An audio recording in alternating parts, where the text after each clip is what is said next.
Hello बच्चों, कैसे हैं आप लोग। आई होप कि आप सब अच्छे होंगे। पिछले वीडियो में हम लोगों ने टाटोमेरिज्म स्टार्ट कर लिया था और एसिडिक और बेसिक मीडियम में प्रोडक्ट क्या बनते हैं टाटोमेरिज्म में, उनका बहुत ब्रीफ नॉलेज हम लोगों ने प्राप्त किया। अब हम लोग उसकी मैकेनिज़्म देखने चल रहे हैं, कैसे बेसिक मीडियम में, कैसे एसिडिक मीडियम में टाटोमेराइजेशन होता है और जो टाटोमेरिक प्रोडक्ट बनता है वो स्टेबल कौन सा होगा, कीटो वाला फार्म या इनाल वाला फार्म। तो आइए ज़रा दर्शन करें भाई हम लोग। तो हम लोग mechanism of keto enol tautomerism देखने चल रहे हैं। इसमें हम लोग पहले बेसिक मीडियम में अध्ययन करने चल रहे हैं। बेसिक मीडियम का मतलब कि टाटोमेराइजेशन एल्कली के मीडियम में हो रहा होगा। बेसिक मीडियम में बेस वहाँ मौजूद होगा, सॉल्वेंट के रूप में बेस मौजूद होगा। पानी तो होगा ही होगा, ऐसा नहीं कि पानी नहीं होगा एक्वस मीडियम में। और एक्वस कैसा है, बेसिक है। जली मीडियम तो है लेकिन उसमें क्षार डाला गया है। बेसिक मीडियम में हमने आपको ये बात बताया था कि जो हाइड्रोजन रिमूव होगा, अल्फ़ा हाइड्रोजन जो रिमूव होगा, भाई ऐसे देखना, CH3 CO CH2 CH3 ये कंपाउंड है। अब ये भी अल्फ़ा कार्बन है, ये भी अल्फ़ा कार्बन है। हाइड्रोजन यहाँ से भी रिलीज हो सकता है, हाइड्रोजन यहाँ से भी रिलीज हो सकता है। हमने शुरू में इस बात को बताया था आपको कि बेसिक मीडियम में जो हाइड्रोजन रिमूव होता है वो लेस क्राउडेड एल्काइल ग्रुप से रिमूव होता है, लेस क्राउडेड कार्बन से हटता है, लेस क्राउडेड अल्फ़ा कार्बन से रिलीज होता है। लेस क्राउडेड अल्फ़ा कार्बन कौन है? देखिए यहाँ पर इस कार्बन में सब्स्टिट्यूशन कम है और इस कार्बन में देखिए इधर एल्काइल लगा है। अगर आप एक एच हटाते तो यहाँ पर भी एल्काइल लगता, तो ये मोर क्राउडेड है और ये लेस क्राउडेड है, या कह सकते हैं ये लेस सब्स्टिट्यूटेड है और ये मोर सब्स्टिट्यूटेड अल्फ़ा कार्बन है। तो हम यहाँ पर लिख दे रहे हैं कि in this alpha hydrogen removed from less crowded alpha carbon in alkyl group. Clear हुई बात? तो थोड़ा सा पीछे से हम इनको लेकर के चलते हैं भैया। ये देखना भाई,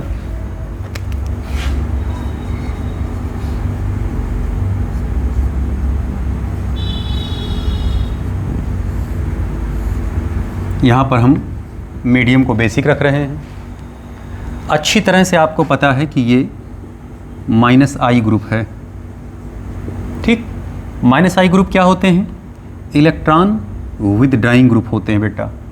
जब इलेक्ट्रॉन विदड्रॉ करेगा, ये देखना ऐसे, तो बॉन्ड ऐसे टूटेगा, मतलब कि इसके जो दोनों इलेक्ट्रॉन है वो कार्बन की तरफ शिफ्ट कर जाएंगे। मतलब कि इस पर आ जाएगा पॉजिटिव चार्ज और इस पर आ जाएगा निगेटिव चार्ज। वो भी ऐसा क्यों हुआ?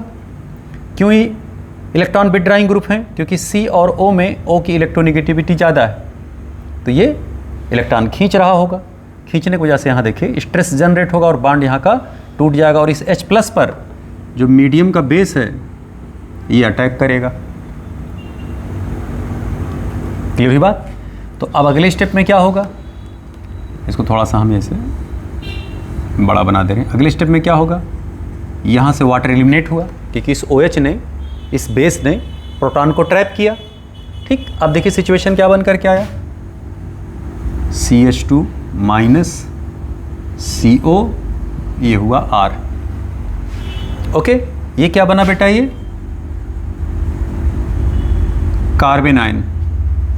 और अच्छी तरह से आपको पता होना चाहिए कि बेसिक मीडियम में कार्बन आयन, एसिडिक मीडियम में पॉजिटिव चार्ज्ड कार्बोनियम आयन और न्यूट्रल मीडियम में अक्सर फ्री रेडिकल का फॉर्मेशन होता है। ये कोई रूल नहीं है कि एकदम लोहा लट्ट वाला रूल है, एक जनरल बात आपको बताया जा रहा है बेटा, जनरल बात। ये जो स्टेप है ये है RDS, जिसे हम कहते हैं रेट डिटरमाइनिंग स्टेप। और जो RDS होता है ये कैसा होता है बेटा, ये स्लो स्टेप होता है, स्लो स्टेप होता है। और इसी स्लो स्टेप में ही हम लोग रिएक्शन के आर्डर को कंसीडर करते हैं। ओके, तो बेसिक मीडियम में हमने एक स्टेप रिएक्शन को प्रोसीड कराया और यहाँ क्या बना बेटा, कार्बन आयन। अब ये जो कार्बन आयन बने हैं ये रेजोनेंस करेंगे। ये देखना भैया रेजोनेंस कैसे कर रहा होगा, ये जो इलेक्ट्रॉन हाई है वो अंदर शिफ्ट करेगा, ये बांड इधर ऐसे टूटेगा। क्यों ऐसा टूटा, क्योंकि O की इलेक्ट्रोनिगेटिविटी ज़्यादा, इलेक्ट्रॉन तो ये खींच ही रहा होगा, तो इधर निगेटिव यहाँ क्या आ जाएगा, पॉजिटिव, और पॉजिटिव निगेटिव आपस में क्या कर लेंगे, बांड। आप देखिए ऐसे टूटा होगा, CH2 माइनस, C यहाँ माइनस, यहाँ प्लस, और यहाँ R लगा हुआ है। अब ये नए निगेटिव पॉजिटिव आपस में क्या कर लेंगे, बांड बना लेंगे। ये देखना ऐसे बांड बना लेंगे। मतलब कहने क्या हुआ कि इनका जो अगला कंपाउंड बन करके आया, इंटरमीडिएट बन करके आया, वो ये बन करके आया। अभी भी ये एनायन ही है, बस वो अलग है कि कार्बन का निगेटिव शिफ्ट होकर के कहाँ आ गया, ऑक्सीजन पर आ गया। बात स्पष्ट हुआ। अब पानी के H2O से ये H को ट्रैप कर लेगा भैया, ये देखना HOH, क्योंकि ये स्ट्रॉन्ग बेस है, इसे हम कहते हैं इनोलेट आयन। क्या कहते हैं Munna, enolate ion, enolate ion. अब ये जो बेस है ये यहाँ से H आयन को ट्रैप करेगा, ये प्लस ये माइनस। तो जब ये ट्रैप करेगा बेटा, H को जब ये ट्रैप करेगा तो यहाँ OH हो जाएगा और OH आयन फिर निकल के बाहर आ जाएगा। क्या यहाँ अगर हम बनाएंगे तो दिख जाएगा, चलिए भाई ये देखना CH2 COH, यहाँ लगा R, और मीडियम फिर क्या हो गया यहाँ OH आयन, OH आयन निकल करके बाहर आ जाएगा। ये देखना OH आयन, मतलब क्या है कि OH आयन जैसे इंटर किया वैसे क्या हो गया बाहर। मतलब क्या है कि यहाँ पर जो बेस है एज ए किस तरह वर्क कर रहा है, कैटलिस्ट की तरह वर्क कर रहा है। लेकिन एक इंटरेस्टिंग बात इसमें जो देखने को आपको प्राप्त हुआ, ध्यान दीजिएगा, अगर हम इसका ओवरऑल रिएक्शन दिखाते तो ओवरऑल रिएक्शन ऐसे होता है इसका, CH3 CO R, ऐसे CH2 OH R, ये है इसका कीटो फार्म और ये है इसका इनाल फार्म। बड़े ध्यान से बच्चा देखिएगा, सवाल अंदर से इसमें पूछे जाते हैं, क्योंकि टाटोमेरिज्म पूरा सिलेबस में है आपके। जेई वगैरह में तो बड़े अच्छे अच्छे क्वेश्चंस इसमें बनते हैं, नीट में उतने अच्छे सवाल नहीं बनते हैं, लेकिन अब सवाल आने शुरू हो गए हैं पिछले 2-3 सालों से। जानना बहुत आवश्यक है। अगर मैकेनिज्म आपको पता रहेगा तो किसी भी प्रकार के सवाल को आप टाटोमेरिज्म से रिलेटेड बिल्कुल अच्छे से कर ले जाएंगे बेटा आप। ध्यान दीजिए ज़रा इधर, हम लोग अक्सर क्या कहते हैं कि साहब यहाँ से H निकला, यहाँ भाग गया और बांड यहाँ शिफ्ट हो गया। मतलब ऐसा लग रहा है कि जैसे यहाँ से H निकला और ये जो H है ये यहीं से निकला हुआ H है, लग रहा है ना। लेकिन मैकेनिज्म देखने के बाद यह स्पष्ट हो जा रहा है कि यह जो H है ये इस अल्फा कार्बन का H नहीं है बेटा, क्योंकि अल्फा कार्बन का तो H बेस लेके भाग गया, अल्फा कार्बन का तो H बेस लेकर के भाग गया। ये जो H आया है ये वाटर से आया है, वाटर के प्रोटॉन को इसने ट्रैप किया था जब एनायन के रूप में कन्वर्ट हुए थे, ये इनोलेट आयन के रूप में जब ये कन्वर्ट हुए थे।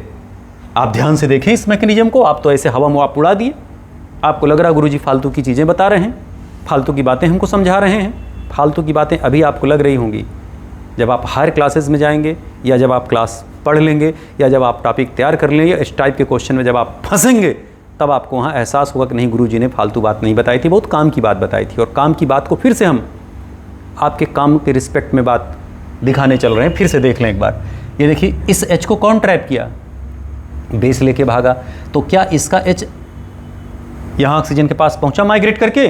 नहीं। आप कहते हो ना कि इसमें साहब माइग्रेशन होता है, नहीं माइग्रेट हुआ ना। ये H कौन लेके भागा? मीडियम में उपस्थित बेस। अब ये कार्बन आयन में कन्वर्ट हुआ, फिर इनोलेट आयन में कन्वर्ट हुआ। जब ये बेस में कन्वर्ट हुआ तो इसका बेस क्या हुआ? इस प्रोटॉन को ट्रैप कर लिया।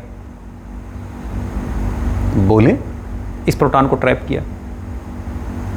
आप सोच रहे होंगे गुरुजी यहां पर क्यों नहीं ऐसा हुआ? ये H आयन तो यहां पर भी ट्रैप हो सकता था, यही हम ट्रैप करा देते।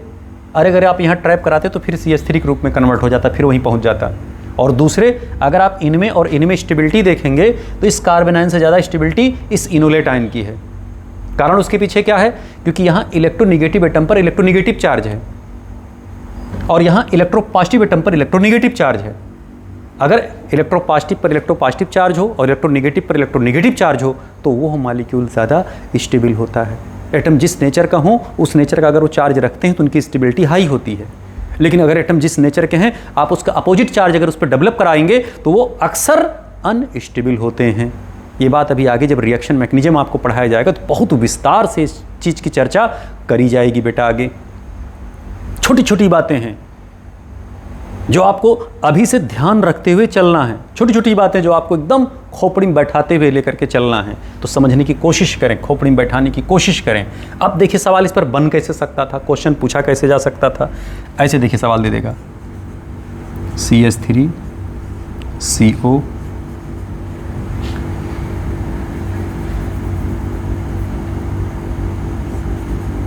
CH3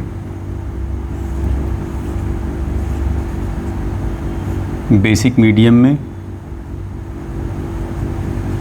H2O लगाए तो आप कह दोगे गुरुजी एकदम बिल्कुल वही कंपाउंड बनेगा, इसमें कहीं कोई चेंजेबल नहीं होगा। क्लियर? लेकिन अगर यही रिएक्शन ऐसे आप कराते D2O की उपस्थिति में तो कंपाउंड CODA बनता। Important reaction. चीज़ें क्लियर हुई? यही अगर आप देखिए ऐसे होता रिएक्शन CH3 COCH3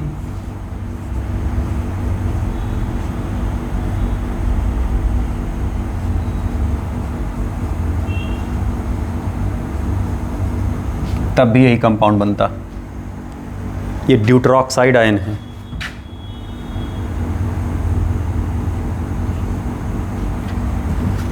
बात स्पष्ट हुआ? तो ये पहला, ये दूसरा और ये तीसरा। तो ये रिएक्शन आप ध्यान में रखिएगा और ये रिएक्शन आप ध्यान में रखिएगा। ये तो आपके ध्यान में ही रहेगा। चीज़ें क्लियर हुई, स्पष्ट हुई? मतलब यहाँ पर जो H आएगा हमेशा ध्यान रखिए, अगर मीडियम बेसिक है तो पानी का ही H आएगा। अभी जब मीडियम H2 होगा तो मौसम वहाँ बदल जाएगा। अभी आपको मैकेनिज्म हम दिखाएंगे। ओके, तो पहले इसको ज़रा आप दिमाग में अपने बैठा लें बेटा। एसिडिक मीडियम में ज़रा देख लें बेटा। ठीक, बिल्कुल उसका ठीक उल्टा। अल्फा H removed from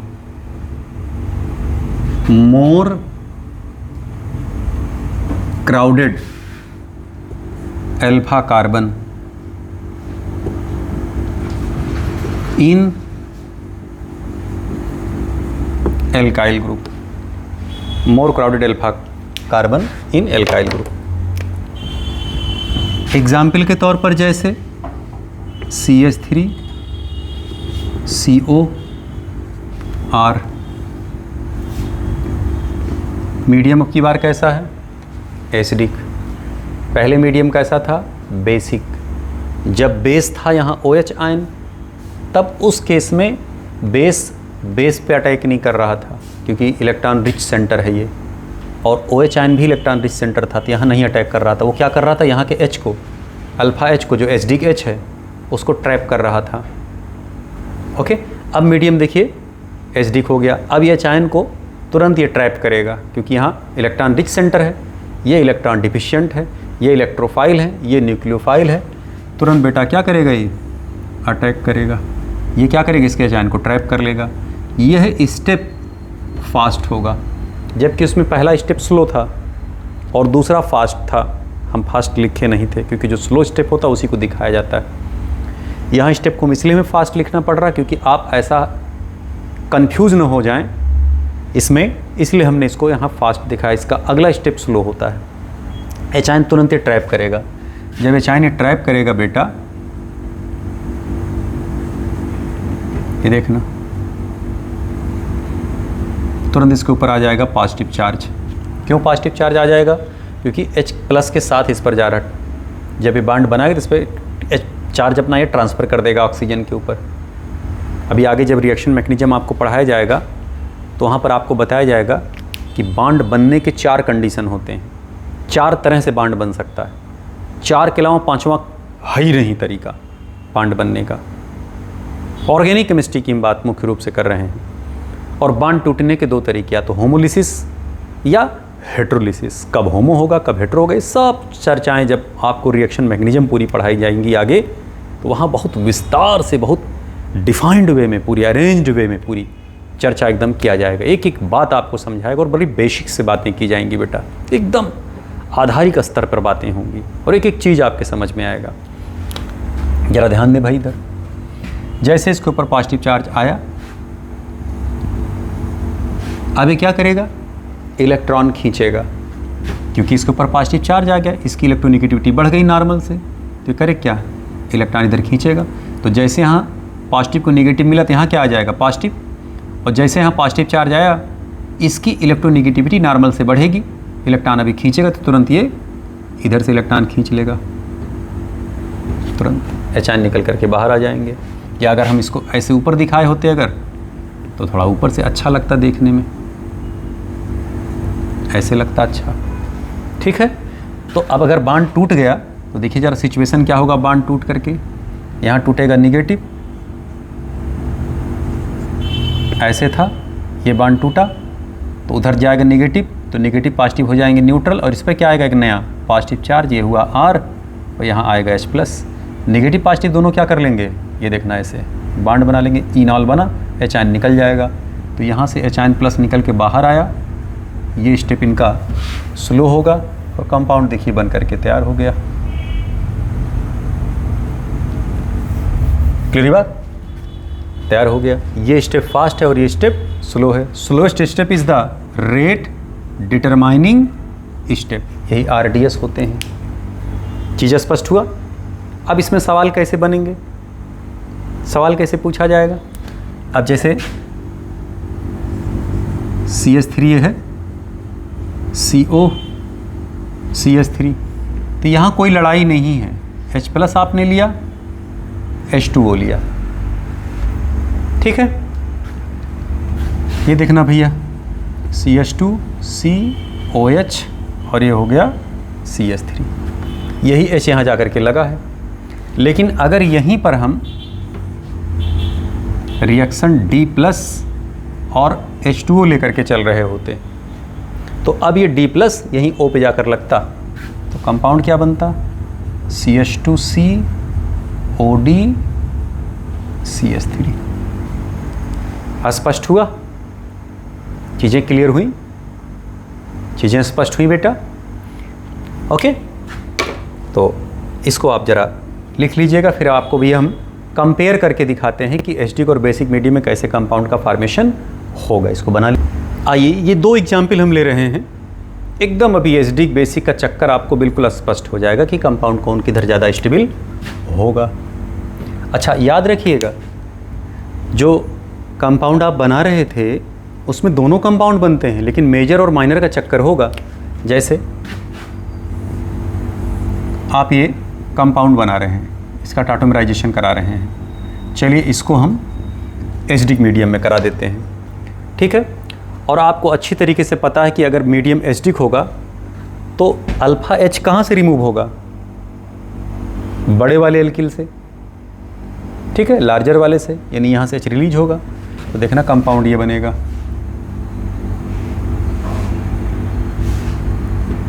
ये बनेगा। ऐसा नहीं कि इधर से अगर निकलेगा तो नहीं बनेगा, इधर से भी निकल के बनेगा। ये देखना हम बना दे रहे हैं, ये इसका इनाल बना, लेकिन ये कंपाउंड क्या बनेगा, मेजर, और यही कंपाउंड दिखाया ही जाता है, ये कम क्वांटिटी में बनेगा। तो इसीलिए हम लोग इसको निगलेक्ट कर देते हैं, क्योंकि रिएक्शन जो ऑर्गेनिक केमिस्ट्री में होता है, जो मेजर प्रोडक्ट होता है, अक्सर उसी को दर्शाया जाता है, उसी को दिखाया जाता है, परसेंटेज जिनका ज़्यादा होता है, क्योंकि अक्सर एक से अधिक प्रोडक्ट बनते हैं रिएक्शन में। ओके, तो ये मेजर प्रोडक्ट बन करके आया, मेन यही कंपाउंड बन रहा होगा। तो हम अगर इसको नहीं भी दिखाएंगे तो भी काम हमारा चल जाएगा, लेकिन कंपाउंड तो दोनों बनेंगे, बताना आवश्यक है आपको। अब अगर मान लीजिए यही रिएक्शन बेसिक मीडियम में होता, तो अब ये मोर क्राउडेड से ना निकाल करके लेस क्राउडेड से अल्फा H रिलीज होता, तो डबल बॉन्ड देखिए यहाँ आता, ये देखना इनाल इसका ये बन करके आते, ये देखना। अब ये मेजर बन गया और ये इसका माइनर वाला बनेगा, ये माइनर बनेंगे, ठीक है। ये मेन प्रोडक्ट इसका हुआ, यही मेन प्रोडक्ट आपका बन करके आएगा। ये मेन प्रोडक्ट हुआ, जैसे इसका ये मेन प्रोडक्ट हुआ, ये मेन प्रोडक्ट हुआ। चीज़ें क्लियर हुई? अब अगर यहाँ पे आप चलें, अब हम यहाँ बार बार माइनर वाला प्रोडक्ट नहीं दिखाएंगे, बस खाली मेन प्रोडक्ट दिखाएंगे जो मेजर वाला बन रहे होंगे। अब यही रिएक्शन देखिए, अगर एसिडिक मीडियम में होगा तो एसिडिक मीडियम में कहाँ से रिलीज होता है, मोर क्राउडेड से। तो मोर क्राउडेड कार्बन देखिए ये है अल्फा कार्बन, यही तो है ना भाई, ठीक है। इस अल्फा कार्बन में सब्स्टिट्यूशन ज़्यादा हुआ, क्राउडिंग यहाँ ज़्यादा देखिए, इधर मेथिल का, इधर मेथिल का क्राउडिंग ज़्यादा, तो डबल बॉन्ड इसी तरफ आएगा, तो कंपाउंड देखिए इसका जो बन करके आएगा भैया,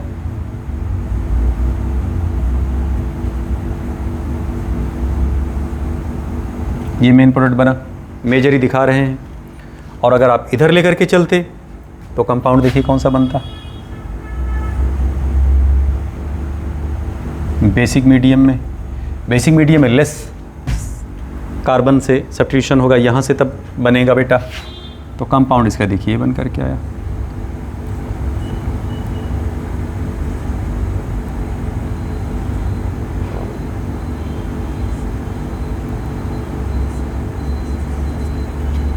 बात स्पष्ट हुआ, चीज़ें क्लियर हुई?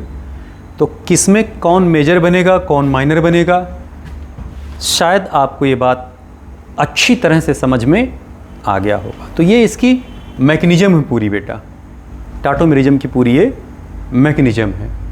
ओके, तो आइए इसमें हम और एग्जाम्पल आपसे पूछते हैं। पहले ज़रा इसको आप लिख लीजिए जल्दी से।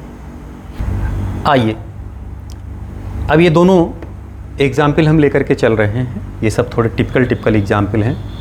उदाहरण तो बहुत सारे हमारे पास हैं और ऑलमोस्ट सबका जिक्र हम कोशिश करेंगे करने का। अब सपोज इनका हमें टाटोमेराइजेशन कराना है, ठीक है। ये देखना भैया, इधर अल्फ़ा, इधर अल्फ़ा, ठीक। अगर इस कार्बन से H रिलीज हुआ, ठीक है, अगर इस कार्बन से H रिलीज होगा तो कंपाउंड देखिए,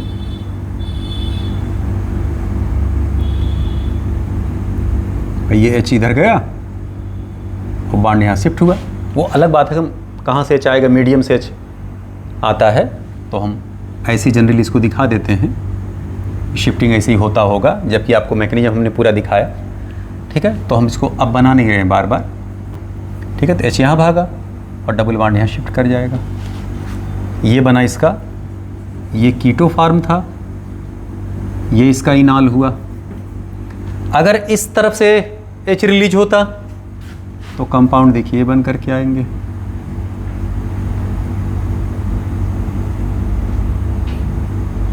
ये बन करके आएगा।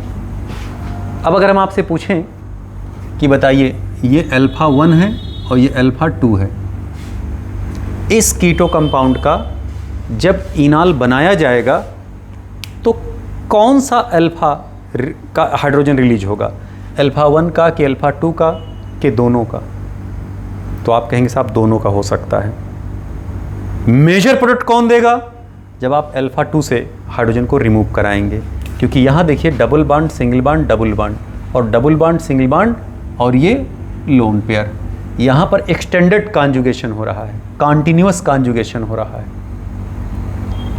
आप कहेंगे क्या कॉन्जुगेशन यहाँ नहीं हो रहा? बिल्कुल हो रहा है। ये देखना double bond single bond lone pair, लेकिन इधर एक्स वाई जेड इधर रेजोनेंस नहीं, ये डबल बॉन्ड ये पाई बॉन्ड रेजोनेंस पार्टिसिपेट नहीं कर रहा, कॉन्जुगेशन में नहीं। यहाँ पर क्या ये भी सब कॉन्जुगेशन में है। यही कारण है कि ये मेजर प्रोडक्ट होगा और ये माइनर प्रोडक्ट होंगे बेटा। चीज़ें क्लियर हो रही हैं? अब यहाँ पर जरा आप देखिए सिचुएशन क्या है इस वाले केस में। अगर आप देखें, चलिए यहाँ पे भी हम यही काम करते हैं। ये देखना अल्फा है, ये अल्फा 1 है, ये अल्फा 2 है। अब अगर यहाँ पर आप अल्फा 1 से रिलीज कराते हैं तो कंपाउंड देखिए बन करके आएगा। ये देखना डबल बॉन्ड इधर आ जाएगा, इनाल इधर आ जाएगा। ये इनाल है, भी इनाल है। और अगर आप इधर से H रिलीज कराते हैं तो इसका कंपाउंड देखिए बन करके आएगा बेटा।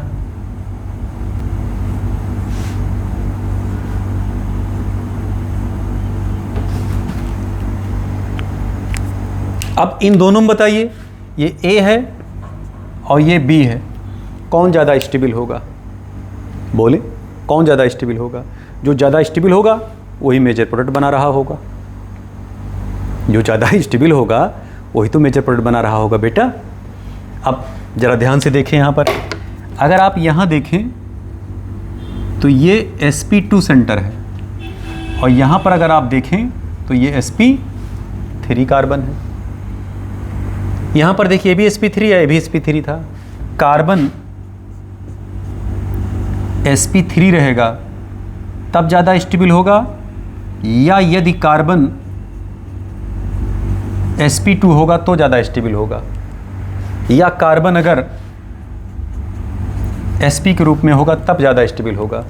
तो अगर आप स्टेबिलिटी देखें कार्बन सेंटर की तो ये स्टेबिलिटी का ऑर्डर निकल करके आता है, बशर्ते कि यहाँ कॉन्जुगेशन ना हो रहा हो, अदरवाइज sp2 वाला भी ज़्यादा स्टेबल हो जाएगा।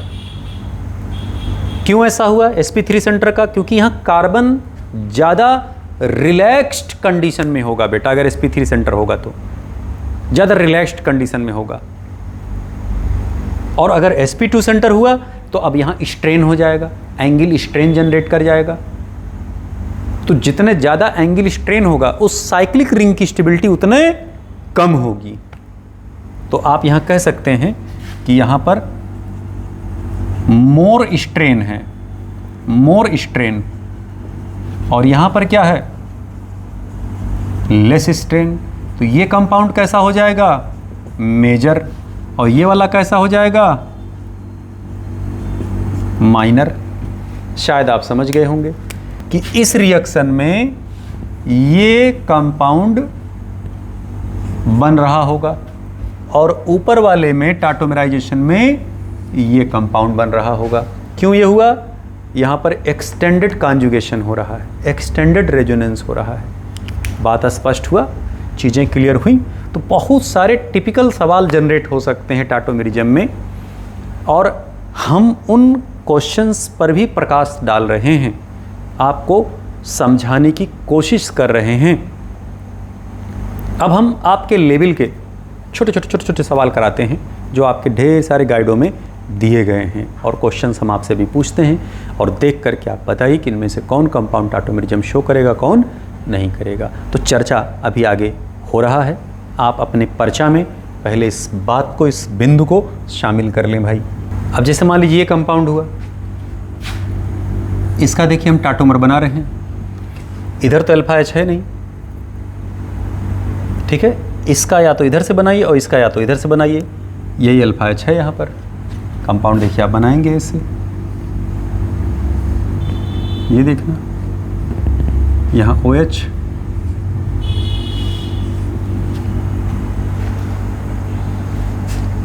अब ये चार्ज डिस्प्ले करेगा। क्यों? क्योंकि ये इस रूप में एग्जिस्ट कर जाएगा बेटा।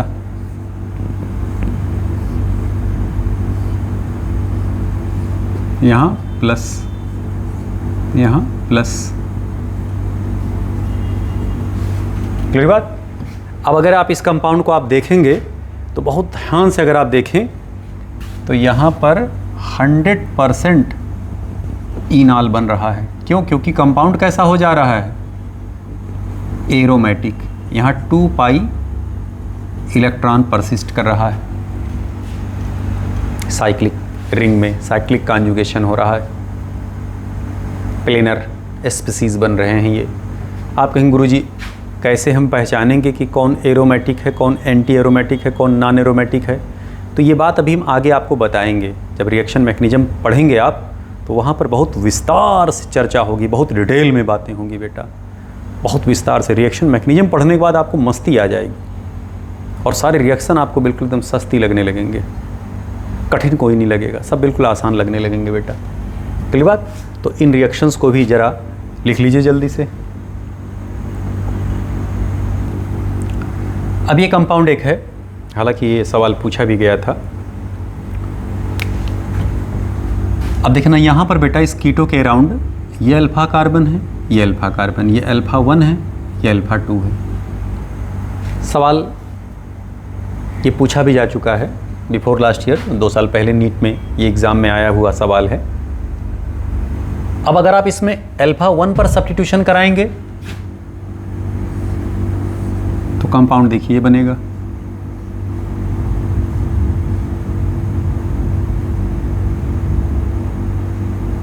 इनॉल ये बन करके आएगा। अगर आप अल्फा 2 से सब्स्टिट्यूशन कराएंगे तो इनॉल ये बन करके आएगा।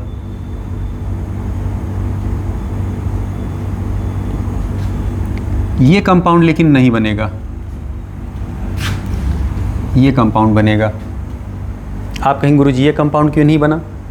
क्योंकि इस कंपाउंड के बनने में इस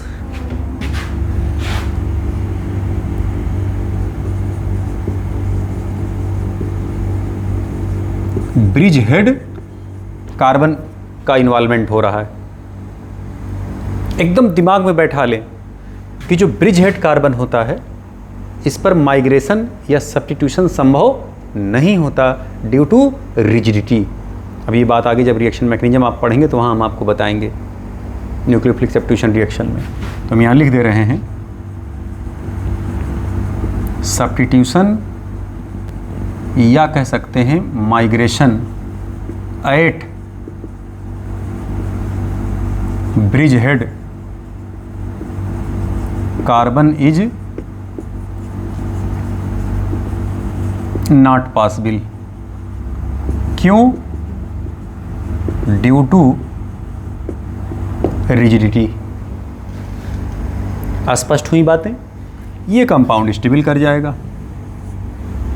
तो इस रिएक्टेंट का, सब्सटेंस का, कीटोन का जो इनॉल बनेगा वो ये कंपाउंड होगा, ना कि ये। जरूरी नहीं कि सवाल एग्जाम में आपको इसी रूप में दे करके पूछा जाए, सवाल इस रूप में भी दे सकते हैं, वो ऐसे दे देंगे।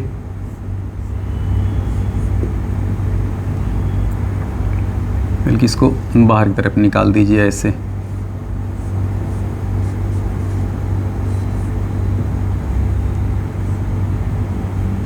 ऐसे कंपाउंड दे देगा। तो दोनों ही कंपाउंड, ये और ये दोनों क्या हैं? सेम टू सेम है। बाईसाइक्लिक कंपाउंड है, बाईसाइक्लो कंपाउंड है, बाईसाइक्लो हाइड्रोकार्बन है, कीटोन है, बाईसाइक्लो क्यूटेन है। क्लियर बात बेटा? एग्जाम्पल हम आपको और दिखाते हैं, पहले आप इसको जरा बना लीजिए जल्दी से।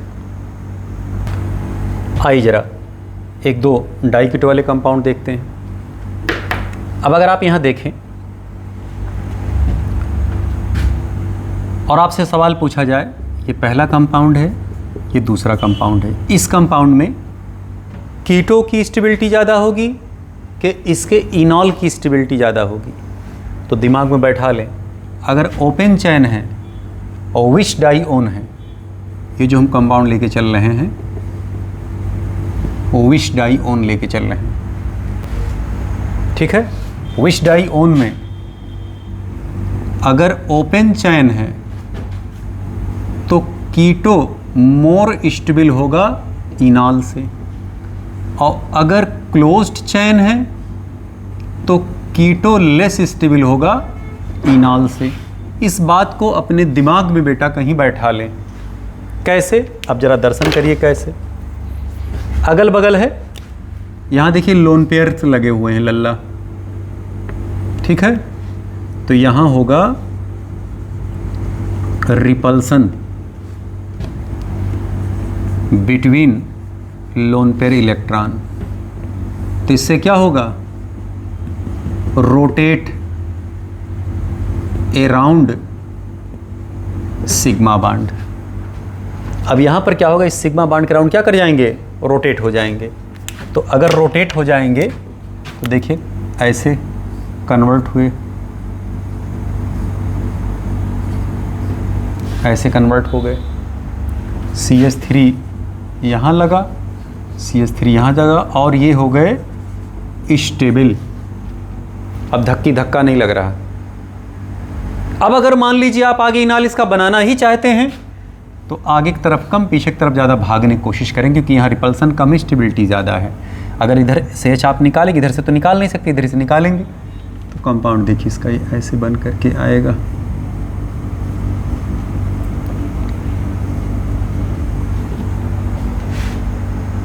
आप कहेंगे यहाँ तो रेजोनेंस हो रहा होगा, डिसकंटिन्यूअस रेजोनेंस हो रहा है। बात स्पष्ट हुआ? तो ये स्टेबल हो गए।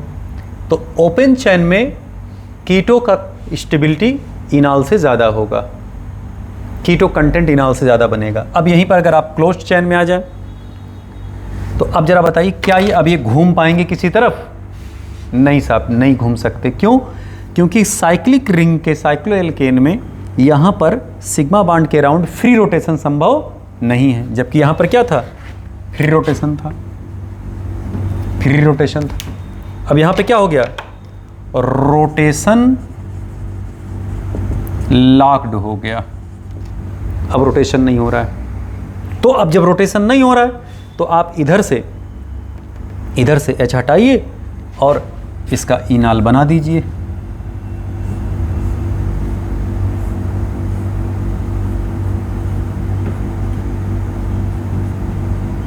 ये बन गया इनॉल, और ये इनॉल स्टेबल होगा। क्यों? क्योंकि यहां देखिए क्या बन रहा है, यहां क्या हो रहा है? चिलेशन। अब ये क्या हो गए? स्टेबल हो गए। बात स्पष्ट हुआ? तो इनसे ज़्यादा स्टेबिलिटी इनकी नहीं है, मतलब ये इसके स्टेबल हैं तो ये आगे नहीं जा रहे हैं, ये जाएंगे तो कम मात्रा में जाएंगे। तो कीटो की स्टेबिलिटी ज़्यादा, इनॉल की कम। यहाँ पर कीटो ज़्यादा स्टेबल था देन इनॉल, और यहाँ कीटो लेस स्टेबल है, ज़्यादा कौन है? इनॉल, क्योंकि रिएक्शन आगे भाग करके चिलेशन कर ले रहा है, क्योंकि अब यहाँ फ्री रोटेशन नहीं हो सकता। अगर फ्री रोटेशन होता, क्योंकि लोन पर अगर यहाँ पर है रिपल्सन तो हो ही रहा होगा, लेकिन रोटेट नहीं हो पा रहे हैं। कारण क्योंकि यहाँ पे फंसे हुए हैं, ये स्ट्रेन वैसे भी है और स्ट्रेन नहीं लेना चाहता साइक्लिक रिंग। चीज़ें स्पष्ट हुई? तो इसको ज़रा बनाइए खट से कापी में भैया। आई बेटा ये देखना, एसिटो एसिटिक एस्टर,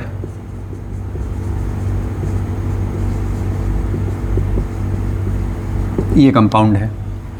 अब इसमें अगर आप देखें दो -I ग्रुप के बीच में, भाई ये भी -I ग्रुप है, ये भी -I ग्रुप है। जब दो -I ग्रुप के बीच में मेथिल ग्रुप मौजूद हो तो ऐसे ग्रुप को कहा जाता है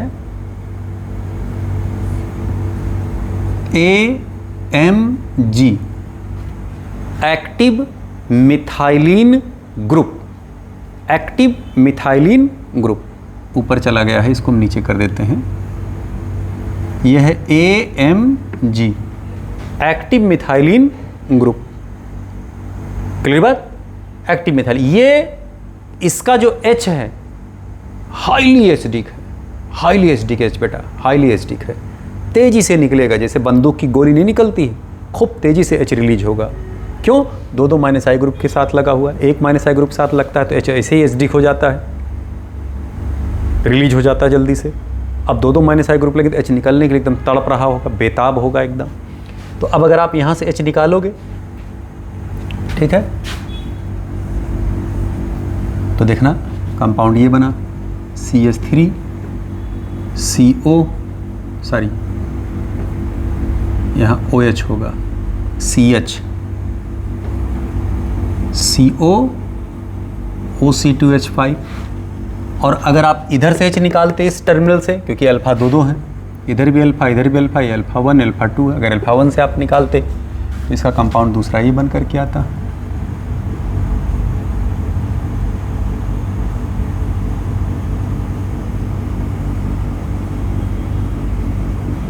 ठीक, पहले तो आप ये जानें कि पहला वाला कंपाउंड A ये ज़्यादा बन रहा होगा या B ये ज़्यादा बन रहा होगा।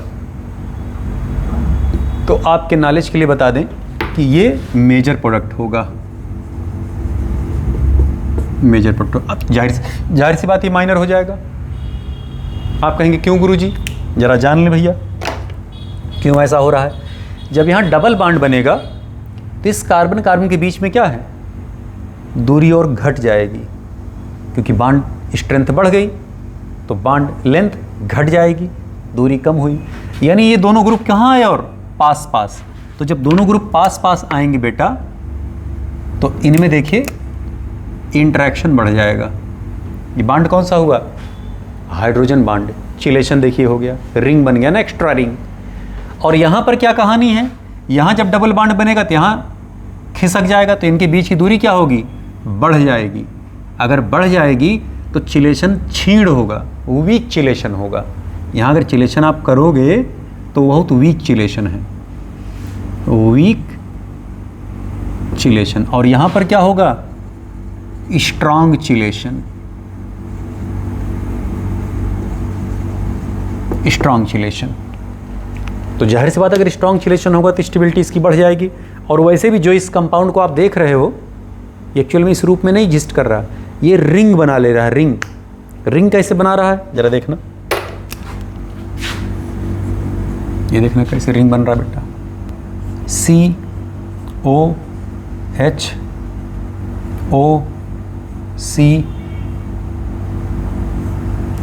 CH double bond CH3 OC2H5। ये देखना, यही तो ये कंपाउंड है।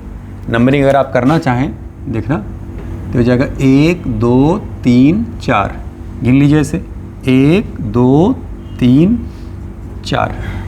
ये तो है ना, जिग जैग बना दे रहे हैं ऐसे। ये देखना इसी कंपाउंड को ऐसे बना दे रहे हैं इस टाइप से। नहीं समझ में आया, नहीं क्लियर हो, चलिए फिर से बना देते हैं। ये लीजिए, हम देखना ये CH3 हुआ, ये C हुआ, ये CH हुआ, ये C हुआ, ये OC2H5, यहाँ पर O लगा दिए और यहाँ पर OH लगा दिए। अब स्पष्ट हुआ, यहाँ पे डबल बॉन्ड रहेगा क्योंकि डबल बॉन्ड था। अब यहाँ देखिए क्या हो गया, हाइड्रोजन बॉन्ड। तो रिंग देखिए बना कि नहीं बना, हेक्सा साइक्लिक रिंग बना, 6 मेंबर्ड साइक्लिक रिंग बन गया। और स्टेबिलिटी वैसे भी इसकी और बढ़ गई। तो ये बेटा मेजर बनेगा और ये माइनर बनेगा। तो ये जो ई एसिटोएस्टिक एस्टर में इनॉलिक फार्म की स्टेबिलिटी इसके कीटो फार्म से ज़्यादा होगी। तो अगर आपसे स्टेबिलिटी पूछी जाए तो इनॉल की ज़्यादा होगी इन कंपेरिजन टू कीटो के। चीज़ें स्पष्ट हुई। एस्टोएस्टिक एस्टर का केस स्पष्ट हुआ बेटा। तो इसको ज़रा बना लीजिए फट से जल्दी से। अच्छा, इनकी स्टेबिलिटी बेटा खाली चिलेशन की वजह से ही नहीं हो रही है। अगर आप यहाँ देखें, double bond single bond double bond double bond single bond और यहाँ आया लोन पेयर, तो लगातार क्या हो रहा है, रेजोनेंस हो रहा है। और वो भी एक्सटेंडेड रेजोनेंस, कंटिन्यूस रेजोनेंस हो रहा है। क्लियर, क्योंकि यहाँ से चालू होगा इधर इधर और ऐसे गया। यहाँ अगर आप देखें तो ये रेजोनेंस देखिए इधर जा रहा है। ठीक, क्या ये डबल बॉन्ड इधर रेजोनेंस पार्टिसिपेट कर रहा है? नहीं साहब, तो यहाँ सिंगल कॉन्जुगेशन ही तो हुआ। Double bond single bond lone pair, यहाँ देखना double bond single bond double bond double bond single bond lone pair. तो रेजोनेंस यहाँ ज़्यादा हो रहा है, वहाँ रेजोनेंस कम हो रहा है। स्टेबिलिटीज़ की ज़्यादा होगी, स्टेबिलिटी उसकी कम होगी। तो हाइड्रोजन बॉन्डिंग भी हुआ, एक्सटेंडेड कॉन्जुगेशन भी हुआ। बात स्पष्ट, इसलिए पहले वाले की स्टेबिलिटी ज़्यादा, दूसरे वाले की कम होगी। तो इसको ज़रा बना लीजिए कॉपी में भैया। आइए कुछ और एग्जाम्पल देख लें ज़रा हम लोग बेटा।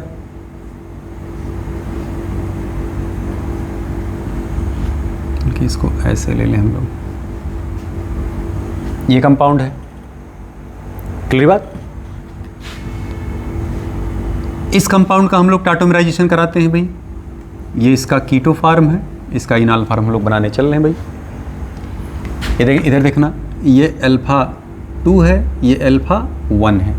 अगर अल्फा 1 से H निकलता तो इनाल यहाँ आता, ये बनता। और अगर अल्फा 2 से निकलता तो इनाल देखिए बन करके आता।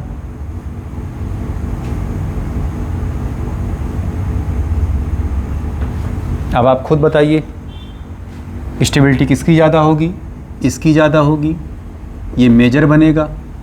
क्यों मेजर बना?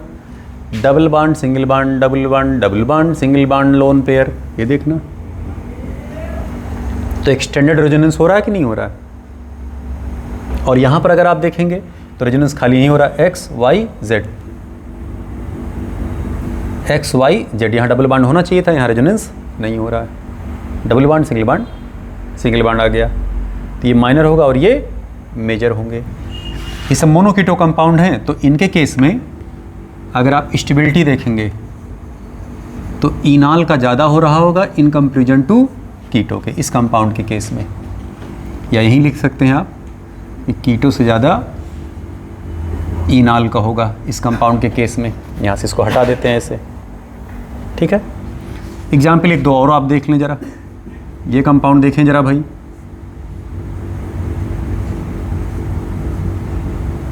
इसको हम क्या कहते हैं?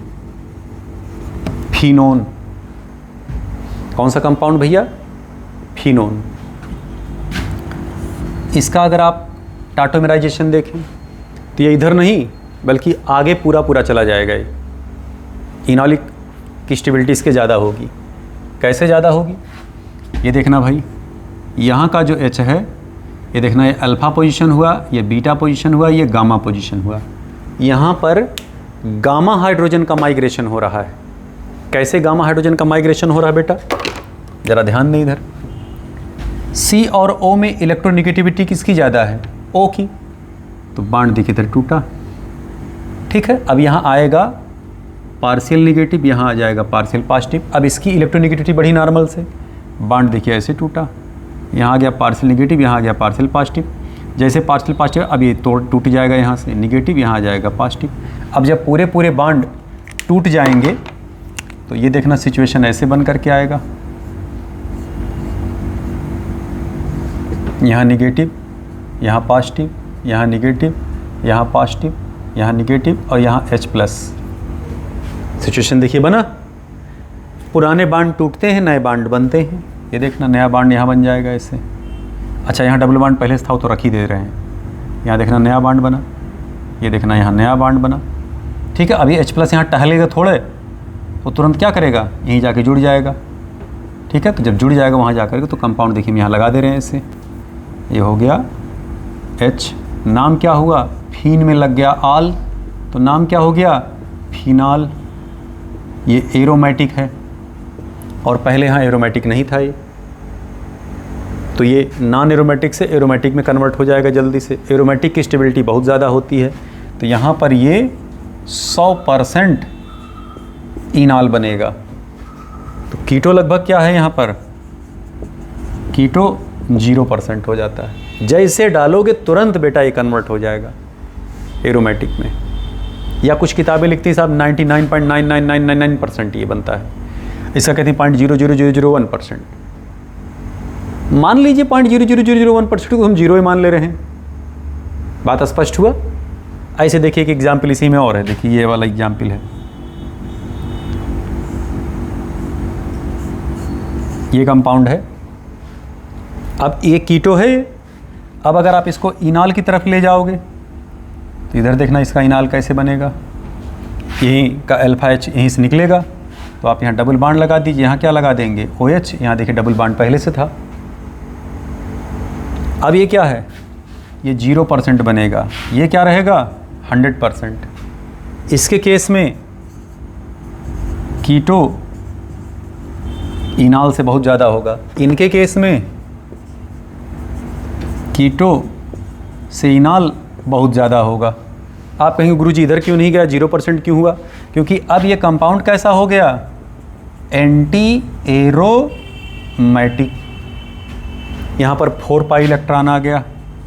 अगर रिंग में साइक्लाइजेशन हो, कॉन्जुगेशन हो, प्लेनरिटी हो और 4 पाई इलेक्ट्रॉन परसिस्ट कर रहा हो, 4 पाई इलेक्ट्रॉन, 8 पाई इलेक्ट्रॉन, इस टाइप से 12 पाई इलेक्ट्रॉन, तो कंपाउंड एंटी एरोमेटिक होते हैं। देखिए 2 पाई इलेक्ट्रॉन, 2 कितने हो गए, 4 पाई इलेक्ट्रॉन। और एंटी एरोमेटिक स्टेबिलिटी सबसे मिनिमम होती है, नॉन एरोमेटिक से भी कम होती है। एरोमेटिक की तो सबसे ज़्यादा होती है। एरोमेटिक में भी ट्रोपोलियम आयन वगैरह दिखाएंगे, उन सब की स्टेबिलिटी बहुत तगड़ी होती है। तो जब रिएक्शन मैकेनिज्म आप पढ़ोगे बेटा, तो वहाँ पर बहुत सारी चर्चाएं डिटेल में हम लोग करेंगे, बहुत विस्तार से चर्चा करेंगे, बहुत सारी और अच्छी अच्छी बातें वहाँ करेंगे। तो कीटो ज़्यादा होगा, इनाल का कम होगा। चीज़ें स्पष्ट हुई? तो इसको ज़रा कॉपी में अपने भैया उतार लें, जल्दी से लिख लें। आई बेटा, 1 2 3 4 5 6 कंपाउंड ये हैं। इन 6 कंपाउंड में हमें देख करके बताना है कि कौन कौन कंपाउंड टाटोमेरिज्म शो करेंगे और कौन कौन नहीं करेंगे। तो आइए पहला ज़रा हम लोग देखें। इधर से तो सब्स्टिट्यूशन नहीं होगा, लेकिन इधर से तो सब्स्टिट्यूशन हो सकता है। इसका मतलब ये कंपाउंड टाटोमेरिज्म शो कर रहा होगा, शो टाटोमेरिज्म। अगर आप टाटोमेराइजेशन कराएंगे इसका, तो देखिए कंपाउंड ये बन करके आएगा।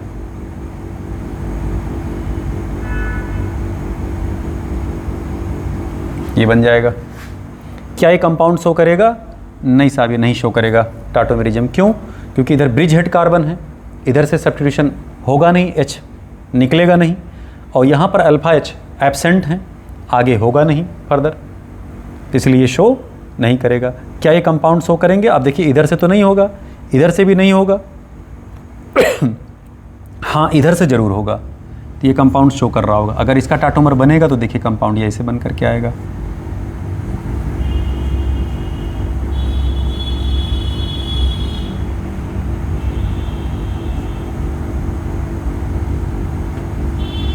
ये कंपाउंड टाटोमराइज कर गया, ये शो करेगा।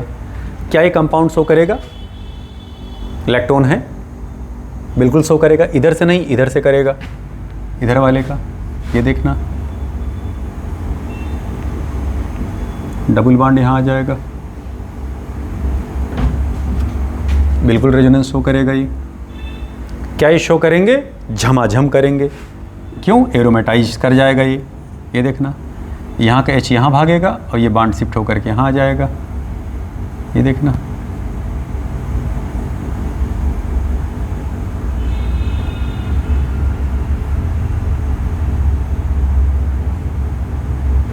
ये कंपाउंड बन गया।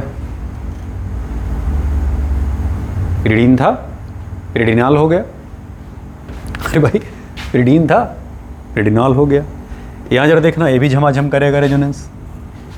ये अल्फ़ा इससे निकला, इसका यहाँ अल्फ़ा से निकला, इसका वाले से अल्फ़ा 1, अल्फ़ा 2, अल्फ़ा 3, तो इसका H यहाँ से निकलेगा, यहाँ डबल बॉन्ड OH आ जाएगा। इसका यहाँ से निकलेगा, यहाँ डबल बॉन्ड OH आ जाएगा। इसका यहाँ से निकलेगा, यहाँ डबल बॉन्ड OH आ जाएगा। तो ओवरऑल कंपाउंड देखिए बन करके आएगा।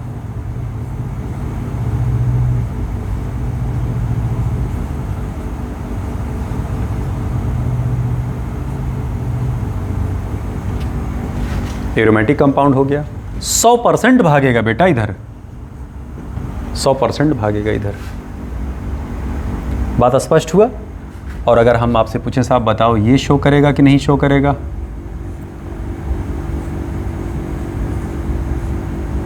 तो आपको लग रहा होगा यार यहाँ से निकल जाएगा, लेकिन ये शो नहीं करेगा। क्यों? क्योंकि जब ये आगे इधर भागेगा, अभी हमने जस्ट पीछे बताया बेटा, तो यहाँ आ जाएगा, ये क्या हो जाएगा?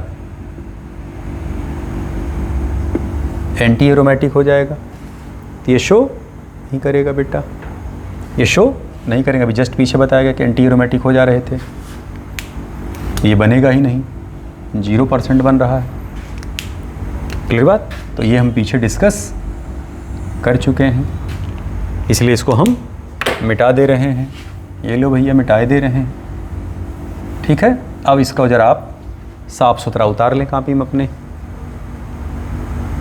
आई बेटा, इन एग्जाम्पल में ज़रा देख करके बताइए, 6 हमने और दिए, पिछले 6 में हमने पता किया भाई कौन करेगा कौन नहीं करेगा। अब इस 6 में ज़रा पता करिए कौन करेगा कौन नहीं करेगा। आइए पहले को देखते हैं। ये है बेंजल्डिहाइड। कौन सा कंपाउंड भैया? बेंजल्डिहाइड। ये नहीं शो करेगा, क्यों? अल्फा एच नहीं है। ये है बेंजोफिनोन। चाहे इसको बेंजोफिनोन कहें और चाहे डाइफेनिल कीटोन कहें, डाइफेनिल कीटोन। क्लियर बात? ये भी शो नहीं करेंगे, क्यों? कहाँ से एच निकलेगा? आप बताइए, अल्फा कार्बन है तो, लेकिन क्या अल्फा हाइड्रोजन है? नहीं साहब, नहीं। ये भी नहीं शो करेगा। इधर देखिए टर्शियरी ब्यूटिल है और इधर फेनिल है, तो टर्शियरी ब्यूटिल फेनिल कीटोन।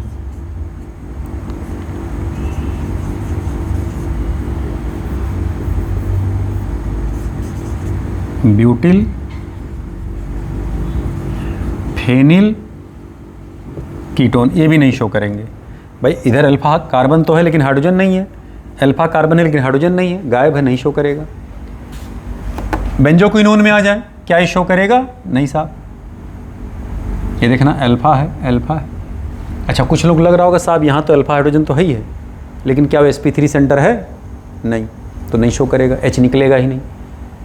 अगर मान लीजिए आप दुर्भाग्य से निकाल भी दें, कंपाउंड देखिए ये बन जाएगा, ये देखना।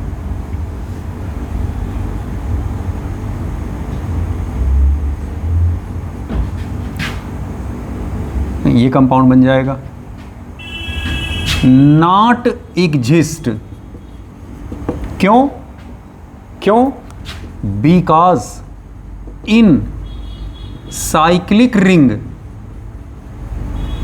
एलीन system not possible, not possible. अगल बगल डबल बॉन्ड कार्बन में अगर रिंग में है तो संभव नहीं होगा। क्यों? क्योंकि अब ये sp हो गया, तो अगर sp तो अब लीनियर हो जाना चाहिए, लेकिन क्या लीनियर है? नहीं। इसका मतलब अगल बगल डबल बॉन्ड संभव नहीं। ऐसा होने के लिए रिंग को टूटना पड़ेगा और रिंग टूटना नहीं चाहता, तो इसीलिए एलीन सिस्टम संभव नहीं है। अभी आपको पढ़ाया जाएगा, इधर देखना। इसको बोलते हैं कॉन्जुगेटेड डाइईन, इसे बोलते हैं आइसोलेटेड डाइईन, और इसे कहते हैं, इस लास्ट वाले को, तीसरे को, क्यूम्यूलेटेड डाइईन। क्यूम्यूलेटेड डाइईन को ही क्या कहा जाता है? एलीन।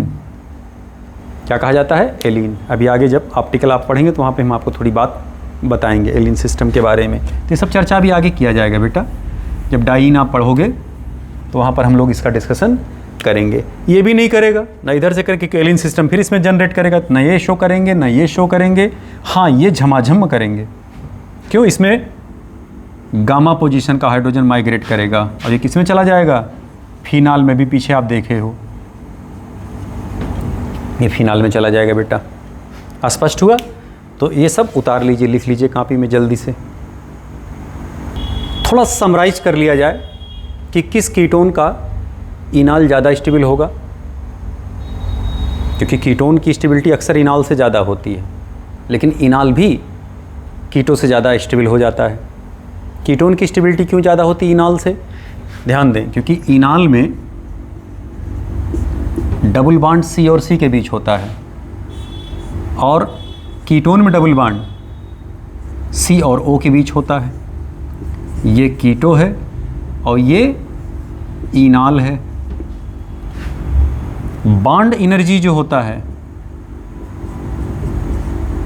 इस CO का, ऐसे कह सकते हैं, C डबल बॉन्ड O का ज़्यादा होता है C डबल बॉन्ड C से।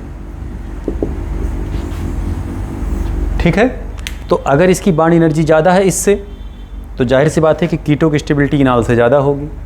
लेकिन क्या हम लोग पीछे देखे सारे कंपाउंड में कीटोन की ज़्यादा स्टेबिलिटी थी? नहीं। क्यों? बहुत सारे कंपाउंड में इनाल की स्टेबिलिटी ज़्यादा थी।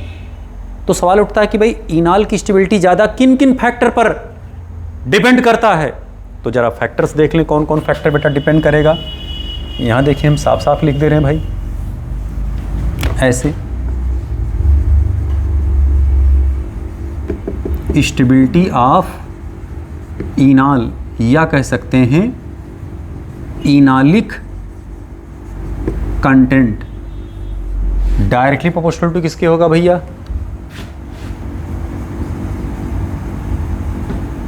एरोमेटिसिटी के। डोमिनेटिंग फैक्टर अगर एरोमेटिसिटी कहीं है तो उसमें इनाल सबसे ज़्यादा बन रहा होगा। या हो सकता है कॉन्जुगेशन हो रहा हो कंपाउंड में, और अगर एक्सटेंडेड या कह सकते हैं लार्ज कॉन्जुगेशन होता है तब तो कहने क्या, स्टेबिलिटी वैसे भी ज़्यादा हो जाएगी फिर कॉन्जुगेशन की। या मॉलिक्यूल में इंट्रा मॉलिक्यूलर हाइड्रोजन बॉन्डिंग हो रहा हो, जिसकी वजह से क्या हो रहा हो, चिलेशन का फॉर्मेशन हो रहा हो बेटा। यानी चिलेशन अगर हो रहा हो, एरोमेटिसिटी हो, कॉन्जुगेशन हो, चिलेशन हो, या एक और फैक्टर डिपेंड करता है नेचर ऑफ सॉल्वेंट। तो 1, 2, 3 और ये 4 फैक्टर मुख्य रूप से वर्क करते हैं इनाल के स्टेबिलिटी के संदर्भ में। हम लोगों ने इनका और इनका तो जिक्र किया, लेकिन नेचर ऑफ सॉल्वेंट का जिक्र हम लोगों ने अभी नहीं किया है। तो आइए ज़रा नेचर ऑफ सॉल्वेंट के बारे में जान लें। ये जो सॉल्वेंट है हमारा पोलर प्रोटिक है कि पोलर एप्रोटिक है। अगर पोलर प्रोटिक होगा तब कीटो को स्टेबल करेगा कि इनाल को, अगर पोलर एप्रोटिक होगा तब उसमें कीटो स्टेबल होगा कि इनाल। तो उनकी चर्चा हम लोग अब करने चल रहे हैं। इसको ज़रा जल्दी आप कॉपी में लिख लें भाई। हमने इसको लिख दिया जल्दी से। सॉल्वेंट 2 प्रकार के होंगे, एक नॉन पोलर और दूसरा होगा पोलर सॉल्वेंट। ठीक है, नॉन पोलर सॉल्वेंट में जैसे बेंजीन है, टालवीन है, CH2 है, बहुत सारे सब कंपाउंड इसमें आ जाएंगे। अभी सब आगे चर्चा होगी जब मैकेनिज्म हम लोग पढ़ेंगे, रिएक्शन मैकेनिज्म। यहाँ तो इसलिए बात कर लेना क्योंकि अभी इसकी चर्चा होनी है, क्योंकि नेचर ऑफ सॉल्वेंट की बात अभी हुई है ना, तो उसमें चर्चा होना है। पोलर सॉल्वेंट 2 प्रकार के हो जाएंगे, एक तो पोलर प्रोटिक हो गए जो एचायन दे सकते हैं, दूसरा पोलर एप्रोटिक हुए जो पोलर तो हैं लेकिन एचायन नहीं दे सकते, प्रोटॉन नहीं दे सकते। तो ये सब पोलर प्रोटिक वाले हैं। पोलर तो हैं, साथ साथ प्रोटॉन भी डोनेट कर सकते हैं, और ये सब पोलर तो हैं लेकिन प्रोटॉन डोनेट नहीं कर सकते, आयोनाइजेबल एचायन इनके पास मौजूद नहीं है। ओके, अब सवाल हम आपको दिखाते हैं। जैसे ये है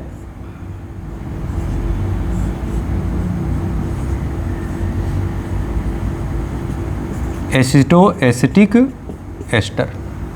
सवाल अगर आपसे पूछा जाए कि भैया बताओ एक्वस एसिटो एस्टिक एस्टर में कीटो फार्म की स्टेबिलिटी ज़्यादा होगी कि इनाल फार्म की, समझिएगा बात ध्यान से। तो खोपड़ी में बैठा लें, यहाँ कीटो की स्टेबिलिटी इसके इनाल से ज़्यादा होगी। क्यों ऐसा हुआ? क्योंकि जब आप इसको एक्वस मीडियम में लेकर के चल रहे हैं स्टोएस्टिक एस्टर को, तो मीडियम में पोलर प्रोटिक है, पोलर है, प्रोटिक है, प्रोटॉन भी है। क्लियर बात? तो ये ऑक्सीजन उसके प्रोटॉन से हाइड्रोजन बॉन्ड बना सकता है, यानी एचायन से हाइड्रोजन बॉन्ड बना सकता है। तो हाइड्रोजन बॉन्ड जिसमें पानी में इसको आप रख दिए तो होगा क्या, पानी का जो एचायन इसके साथ हाइड्रोजन बॉन्ड बना के इसको स्टेबलाइज कर लेगा, ऐसे स्टेबलाइज कर लेगा। तो अब कीटो इनाल की तरफ जाना नहीं चाहेगा क्योंकि स्टेबल हो गया। तो अगर एक्वस एस्टोएस्टिक एस्टर आप लेकर के चल रहे हैं तब कीटो की स्टेबिलिटी इनाल से ज़्यादा होगी। और अगर आप प्योर लिक्विड एस्टोएस्टिक एस्टर लेके चल रहे हैं या एस्टोएस्टिक एस्टर इन बेंजीन मीडियम ले लें या टालवीन मीडियम ले लें, मतलब नॉन पोलर सॉल्वेंट में अगर आप इसको ले लें, ओके, तब ये कीटो किधर भाग जाएगा? तब ये कीटो भागेगा इनाल की तरफ, क्योंकि इनाल की तरफ जाने पर इंट्रामॉलिक्यूलर एच बॉन्डिंग भी जनरेट हो जाएगा, एक्सटेंडेड कॉन्जुगेशन भी बन जाएगा। आप पीछे वीडियो को रिवर्स करके आप देख सकते हैं, जहाँ एस्टोएस्टिक एस्टर को हम पढ़ाए हैं वहाँ पे आप रिवर्स करके देख सकते हैं। तो इस केस में तब इनाल का कंटेंट कीटो से ज़्यादा होगा। रिजल्ट क्या निकल करके आया?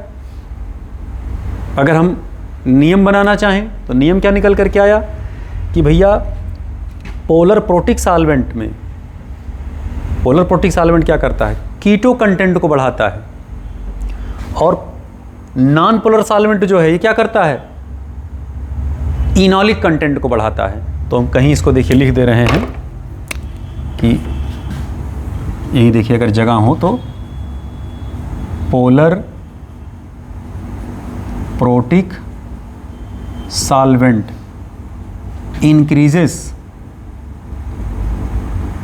कीटो कंटेंट और non polar solvent increases enolic content. तो ये जो काम की बात है जो यहाँ नीचे धीरे से छुआ दिया गया, लिख दिया गया है भैया, इसको जरा अपनी कॉपी में कहीं लिख करके उसको भी अंडर लाइन कर लीजिएगा। तो ये नेचर का प्रभाव था। कौन से नेचर? सॉल्वेंट के नेचर का प्रभाव। तो इसको जरा लिख लीजिए कॉपी में। ध्यान दें कि formation of enol from keto form is called enolization. क्या कहा जाता है बेटा इसे? इनोलाइजेशन। और ये जो ऑर्डर बना है ये इनोलाइजेशन का ऑर्डर है, ऑर्डर ऑफ इनॉलिक कंटेंट। किस में इनॉलिक कंटेंट ज़्यादा बनेगा? तो सबसे ज़्यादा इनॉलिक कंटेंट इसमें होगा और सबसे कम इनॉलिक कंटेंट पहले में होगा। इनका कीटो ज़्यादा, इनॉलिक कम होगा। जैसे जैसे आप लेफ्ट से राइट इधर बढ़ रहे हैं वैसे वैसे इनॉलिक कंटेंट का परसेंटेज बढ़ता चला जा रहा है। अब देखिए चेंज हम क्या करते जा रहे हैं जो इनॉलिक कंटेंट बढ़ता जा रहा है भैया, ध्यान दीजिएगा। यहाँ डाई कीटो कंपाउंड, भाई इधर से भी इनॉल बन सकता है, इधर से भी इनॉल बन सकता है, तो इससे इसका इनॉलिक कंटेंट ज़्यादा हो जाएगा। अगर आप इधर चल रहे हैं यहाँ देखना डबल बॉन्ड सिंगल बॉन्ड, फिर जब इनॉल हो इनॉलाइजेशन होगा तो यहाँ डबल बॉन्ड आ जाएगा, कॉन्जुगेशन हो गया, यहाँ स्टेबिलिटी बढ़ गई। अब अगर आप यहाँ देखें बेटा, इस वाले कंपाउंड के केस में अगर आप ध्यान से देखें तो यहाँ देखना ये CO ये लग जाएगा, यहाँ ये बढ़ा। अब यहाँ देखना इनकी स्टेबिलिटी इसके वाले, इसका इनॉलिक कंटेंट ज़्यादा, इसका इनॉलिक कंटेंट कम होगा। क्यों? क्योंकि यहाँ एल्काइल ग्रुप लग गए हैं, इसके H के निकलने की ताकत को कम कर रहे होंगे ये। यहाँ H तेज़ी से निकल रहा होगा, ज़्यादा लेबाइल H है यहाँ का, यहाँ का लेबाइलिटी इसकी CH3 की वजह से कम हो गई, निकलने की पावर इसकी कम हो गई। तो इसलिए जो कि डबल बॉन्ड तो है ही है, डबल बॉन्ड तो यहाँ बनेगा ही बनेगा, साइक्लाइज तो करेंगे, साइक्लिक रिंग बनेगा, इसका चिलेशन इसमें होगा, तो इसकी स्टेबिलिटी ज़्यादा होगी इस वाले से। यहाँ पर एक्सटेंडेड कॉन्जुगेशन भी हो रहा होगा, लेकिन इससे ज़्यादा स्टेबिलिटी इनॉल की इनकी होगी। अब अगर मेथिल आप हटा दें प्लस आई ग्रुप, तो देखिए अब इसके इनॉल की कंटेंट ज़्यादा हो गई। अब आप यहाँ क्या कर रहे हैं? H हटा करके माइनस आई ग्रुप लगा दे रहे हैं, यहाँ देखना अब इसकी इनॉलिक कंटेंट बढ़ गई। अब आप इधर भी माइनस आई ग्रुप लगा दे रहे हैं, देखिए एक रिंग और लग गया माइनस आई का फेनिल ग्रुप, इसका इनॉलिक कंटेंट और बढ़ गया। इसका इनॉलिक कंटेंट क्यों सबसे ज़्यादा निकल करके आ रहा है? क्योंकि ये एरोमेटाइज कर जाएगा, फिनॉल में कन्वर्ट हो जाता है। बात स्पष्ट हुआ? मतलब कहने क्या हुआ कि इनॉलिक कंटेंट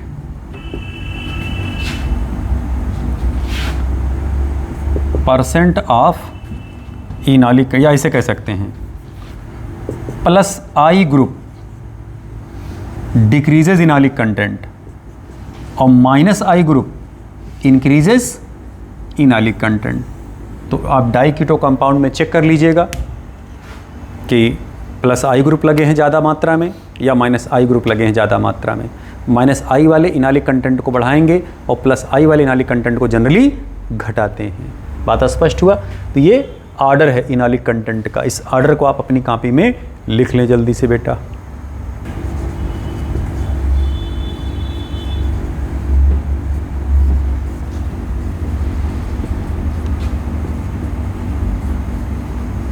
काम की बात जरा जान ले बेटा। इसमें sigma bond, pi bond, lone pair electron और नेचर ऑफ हाइब्रिडाइजेशन कीटो और इनाल में, लोन पेयर की संख्या भी कीटो और इनाल में समान होती है। अगर आपसे पूछा जाए इसमें कितने सिग्मा बांड हैं, गिन लीजिए। 3 ये हुए, 1 4, 1 5, 3 8 और एक यहाँ 9 सिग्मा बांड हुए। ठीक। आपसे पूछा जाए कितने पाई बांड हैं, 1 पाई बांड है, यही तो है ना पाई बांड। आपसे पूछा जाए लोन पेयर इलेक्ट्रॉन कितने हैं इसमें, गिन लीजिए, 2 लोन पेयर इलेक्ट्रॉन हुए इसमें। हाइब्रिडेशन अगर आपसे पूछा जाए, देखिए यहाँ sp3 sp3 sp2 sp2, आप चेक करके देख लीजिए, sp3 sp3 sp2 sp2, तो 2 sp3 सेंटर हैं और 2 sp2 सेंटर हैं। ये पूरा पोस्टमार्टम हो गया इसके कीटो फार्म का। इसी के इनाल फार्म का जरा पोस्टमार्टम करते हैं हम लोग।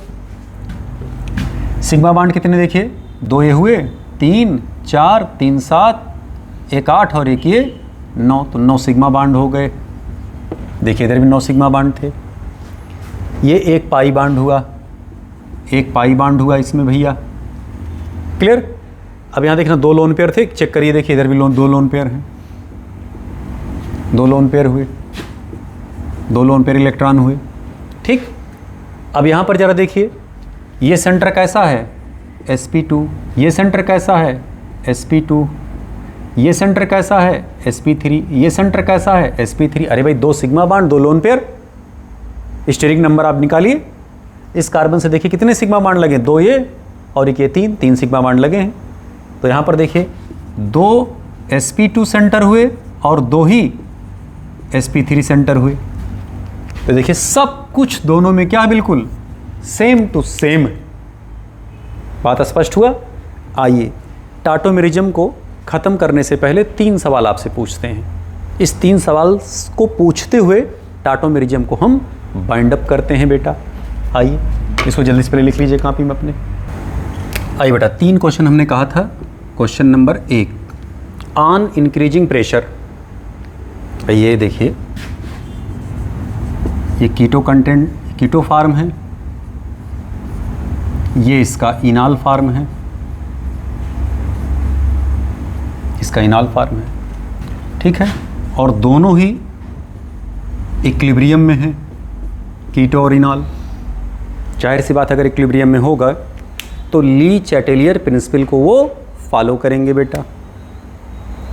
ला सातालिए का सिद्धांत आप पढ़े ही होंगे कि अगर हम प्रेशर बढ़ाते हैं तो इक्विलिब्रियम उधर उस तरफ शिफ्ट होता है जिस तरफ जाने पर उसका प्रेशर कम हो सके, यानी उस तरफ भाग इस तरफ वॉल्यूम कम हो।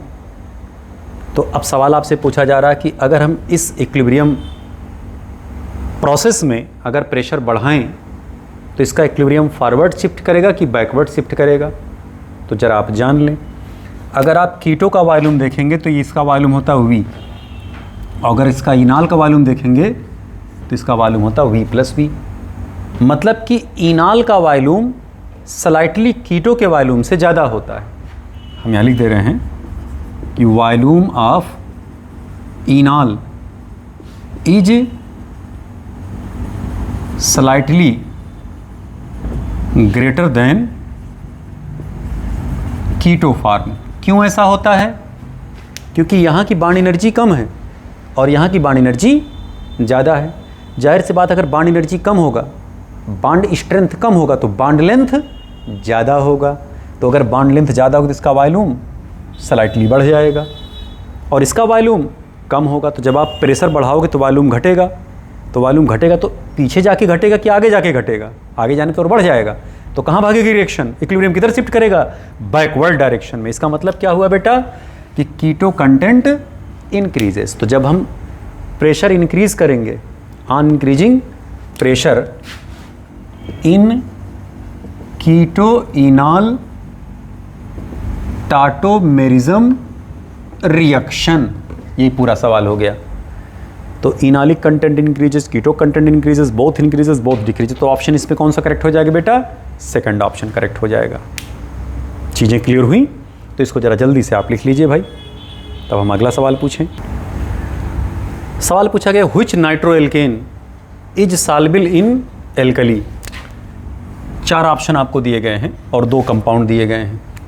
कह रहे साहब इन दोनों कंपाउंड में देख करके बताइए कि क्या दोनों ही साल्बिल होंगे एल्कली में, या कोई साल्बिल नहीं होगा, या इन दोनों में से कोई एक साल्बिल होगा।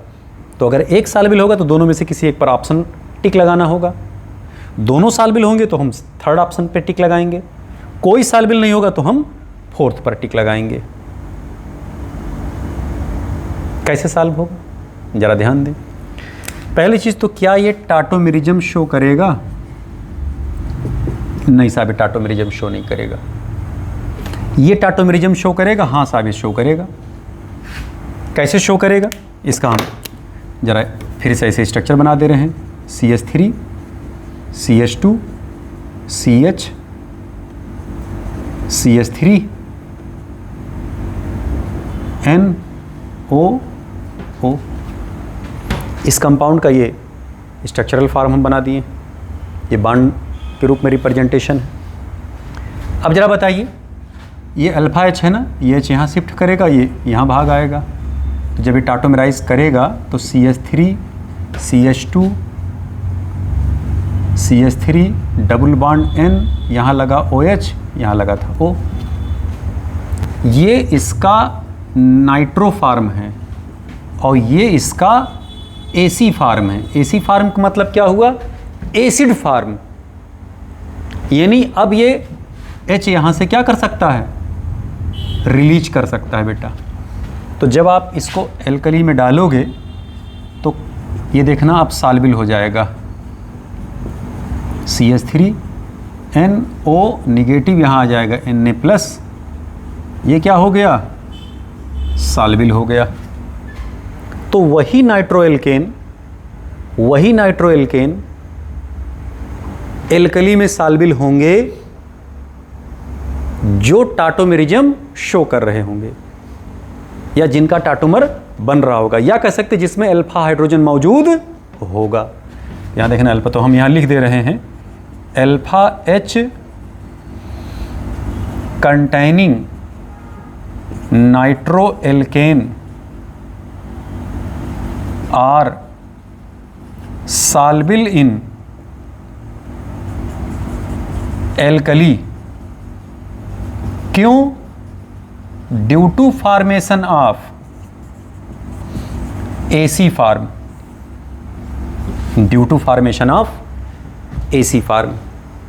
बात स्पष्ट हुआ? एसिड फार्म बनने की वजह से ये सॉल्बिल। अब देखिए ये सॉल्बिल नहीं होगा, क्यों? क्योंकि इसमें अल्फा H मौजूद नहीं है, ये अपना टाटोमर बनाएगा ही नहीं।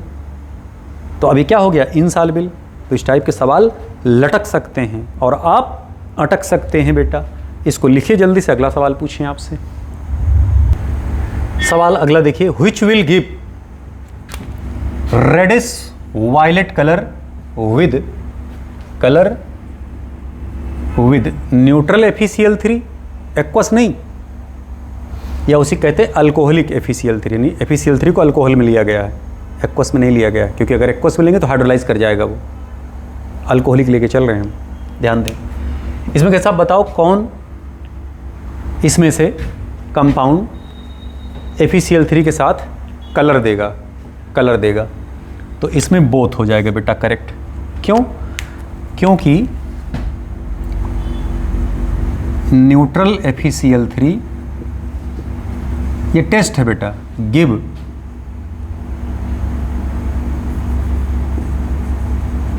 कलर विद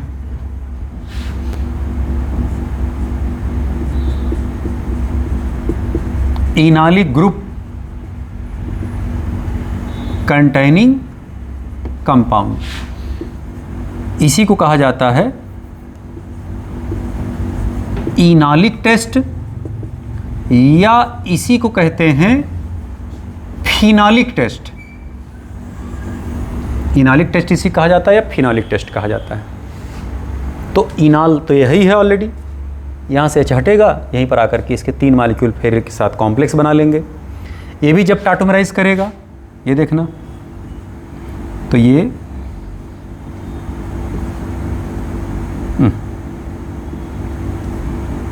कलर दे देगा, ये कंपाउंड नहीं देगा, इसका ये वाला फार्म कलर देगा इसके साथ। तो अभी जब ऑर्गेनिक पढ़ाया जाएगा तो सब पूरी मैकेनिज्म आपको दिखाया जाएगा कैसे कॉम्प्लेक्स बनते हैं बेटा। ये सब छोटे छोटे सवाल हैं जिन्हें हम डिस्कशन करना चाह रहे हैं।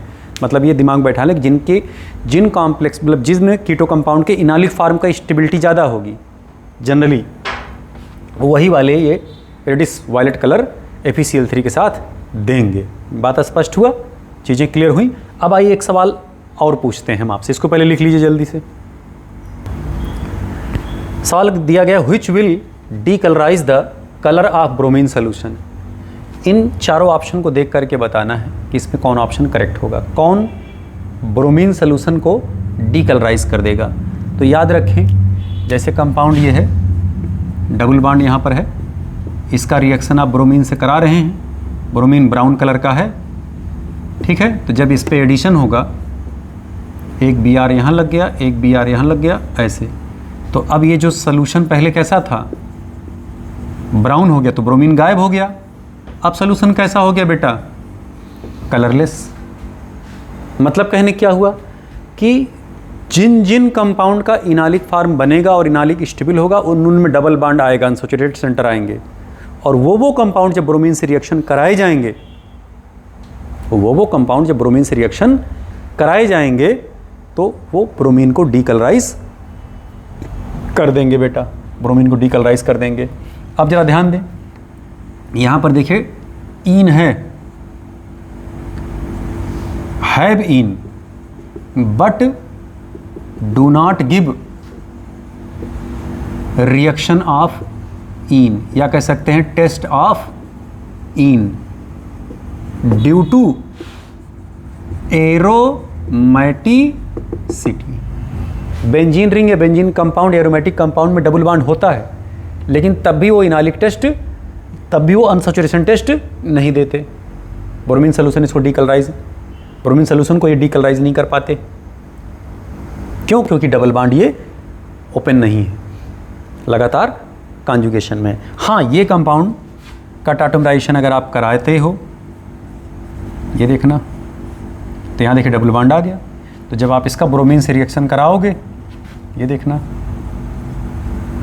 यहाँ ब्रोमीन लग गया, यहाँ ब्रोमीन लग गया, ये टेस्ट दे देगा। यानी कि इन दोनों कंपाउंड में अगर पूछा जाए कि कौन ब्रोमीन सोल्यूशन को डीकलराइज कर देगा, तो अब ऑप्शन कौन सा करेक्ट हो जाएगा, सेकंड। क्लियर बात? तो ये सब थोड़ी मोड़ी बातें, छोटी छोटी बातें टाटोमेरिज्म से संबंधित हुई बेटा। आशा करते हैं, उम्मीद करते हैं, विश्वास करते हैं कि आपको टाटोमेरिज्म समझ में आया होगा। इससे रिलेटेड जितने सवाल हैं अब आप इसको करिएगा, और जहाँ दिक्कत हो, जहाँ समस्या हो, आप उन सवाल को हमसे पूछिएगा। पहले तो आपस में दोस्तों में डिस्कस करिएगा, जब ना समझ में आए फिर आप हमसे डिस्कस करें। ओके, थैंक यू बेटा।